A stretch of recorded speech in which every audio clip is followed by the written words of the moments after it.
अरे भाई, जो लोग तुम्हारा छुआ हुआ पानी नहीं पी सकते हैं, जिन लोगों के ऊपर आपकी परछाई पड़ जाए तो वो अछूत हो जाते हैं, वो तुम्हारा वोट लेके तुम्हारे लिए काम करेंगे क्या? ये लोग बाबा साहब अम्बेडकर के विरोधी हैं। और वही केजरीवाल जो अम्बेडकर की बात करता है, वो अपने एक मंत्री को इसलिए निकालता कि उसने अम्बेडकर की बात को दोहराया था। ठीक है। दूसरा, आप कहते हो कि गणपति गणेश की फ़ोटो होनी चाहिए नोट के ऊपर। यूथ फॉर इक्वलिटी में इन्होंने आरक्षण का हमेशा विरोध किया, और अब ये कह रहे कि एक बार आरक्षण मिल जाए दोबारा नहीं मिलना चाहिए। अरे तू क्या लिखवा के आया था कि तुझे मुख्यमंत्री बार बार बनना है? तो ये सब ढोंगी लोग हैं, और ये जनता को पथभ्रष्ट करके अपना साम्राज्य स्थापित करना चाहते हैं। और हमारे लोग मूर्ख हैं, जिनकी समझ में नहीं आता कि ये पार्टी आपकी कभी नहीं हो सकती। ये केजरीवाल कहते हैं मैं तो बाबा साहब का बहुत बड़ा भक्त हूँ, वो जय भीम मिशन योजना भी चलाई थी। देखिए, जय भीम मिशन योजना नहीं, वो स्कॉलरशिप बाबा साहब ने पहले ही प्रावधान कर रखा है कॉन्स्टिट्यूशन में। नाम बदलने से कुछ नहीं होता। ठीक है। और ये कहते हैं बाबा साहब के भगत हैं। कौन सा काम इन्होंने बाबा साहब के तरीके से किया है? आप बता दें, आज तक बाबा साहब की जयंती तो मनाई नहीं गई इससे। कह रहे थे संविधान पढ़ाएंगे स्कूलों में। अरे भाई, बाबा साहब की जयंती तक नहीं मनाई गई। कॉन्स्टिट्यूशन डे सेलिब्रेट नहीं करते हैं लोग। ठीक है। संविधान पढ़ाने की जहाँ तक बात है, संविधान को मानते कहाँ है? दलितों को मंत्री बनाया जाता है, उनको पता ही नहीं उनके मंत्रालय में योजनाएं क्या लागू होंगी, उनका बजट कैसे सेंक्शन होगा, बजट बनाता कौन है? दलितों को पता ही नहीं होता क्या हो रहा क्या नहीं। जो बजट में पैसा मिलता है दलितों को, करीब 14-15% दलित हैं दिल्ली में, ये पैसा कहाँ जाता है जो उनके हिस्से का आता है? देखिए, 14-15% नहीं है दलित दिल्ली में, ये तो ये झूठ बोलते हैं। दिल्ली में है ही दलितों की दिल्ली। अगर दलितों की दिल्ली नहीं होती तो झाड़ू का सिंबल क्यों लेकर घूमता केजरीवाल? वाल्मीकि मंदिर में मोदी झाड़ू लगाने क्यों आता अगर दलितों की दिल्ली नहीं होती तो? ये झूठ बोलते हैं। जातीय आंकड़े ये लोग स्पष्ट रूप से नहीं बताते।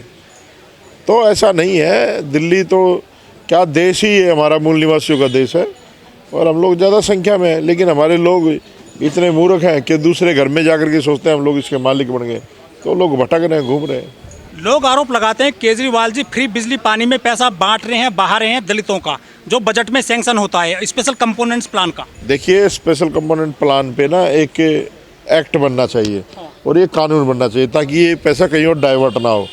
और ऐसा कई राज्यों में हो भी रखा है, कई राज्यों में ऐसा है भी। तो दिल्ली में इसके लिए आंदोलन करना पड़ेगा। ये हमारा ही पैसा जो है ना, दलितों का, जो इनके बस्तियों में विकास के कार्यों में लगना चाहिए, जो इनके बच्चों के एजुकेशन में लगना चाहिए है, उसमें हमारा लगना चाहिए। लेकिन ये लोग जो रेवड़ी में उनको बांट रहे हैं। पंजाब में आज तक पंजाब के मुख्यमंत्री ने स्कॉलरशिप रोक रखी है हम लोगों की। बच्चे वहाँ पर बेचारे पढ़ नहीं पा रहे। ये दिखावा है इनका और कुछ नहीं है। केजरीवाल जी बोले थे पंजाब में कि हमें वोट दीजिए, हम आपको दलित डिप्टी सीएम देंगे पंजाब में। अरे भाई, ये सीएम भी बना दे, लेकिन उस सीएम का फायदा क्या जो चले ही माउस से? अब आतिशी को देख रहे हो ना आप, कैसे घूमती बेचारी, चपड़ासी है वो पूर्व मुख्यमंत्री की। तो ये ऐसे बोनलेस लोगों की जरूरत नहीं है। सर, ये जेल गए थे, लेकिन उन्होंने किसी एससी को या ओबीसी को सीएम नहीं बनाया, अतिशी को बना दिया था। वो सामान्य जाति से आती है। देखिए, और ये वो थी आतिशी जी के मदर फादर, वो जो अफजल गुरु थे, उसके खिलाफ, मतलब उसके फेवर में पिटीशन भी डाले थे।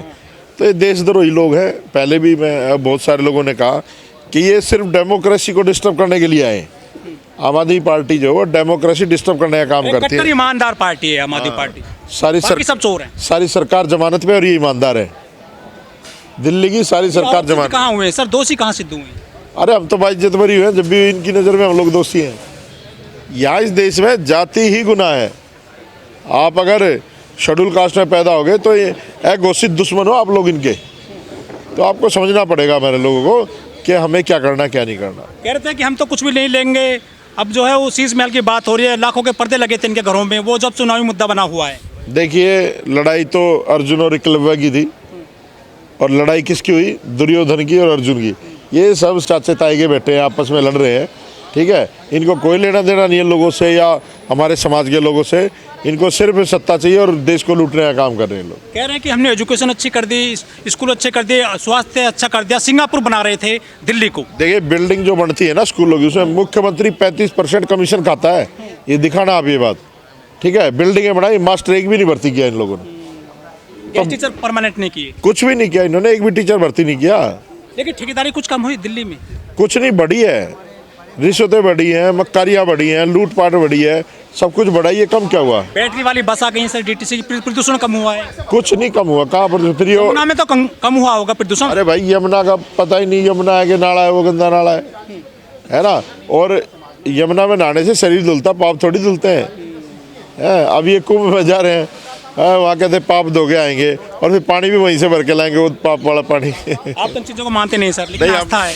नहीं हम नहीं मानते, आस्था गलत आस्था भी नहीं होनी चाहिए लोग।